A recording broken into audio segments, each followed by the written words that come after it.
Yo, yo, hey, yo, grab that yam, don't be lazy, dude. Cut it in the cubes, make them look real smooth. Pumpkin next, yeah, give it the same fate. Cube by cube, stack them on the plate.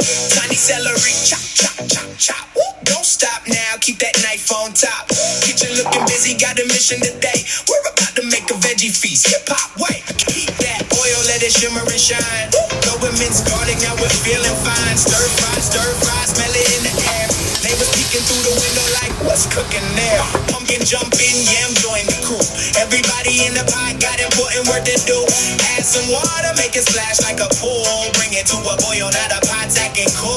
Turn it down medium, 10 minutes on the clock. Don't walk away too far or the beat might stop. Grab a fork, do the test, poke, poke, poke, poke. If it slides right through, then we're ready, folks. Oyster sauce sliding, smooth and slick like soy sauce. Next, that's the flavor trick. Dark soy sauce, follow, make it rich and brown. Got the whole kitchen wearing a flavor crown. Celery and last, let it mingle with the gang.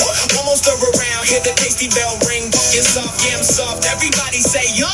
Recipe complete, now it's time to get some. Yeah, pumpkin, yam jam. Mic drop. Pass me a bowl before I start another song.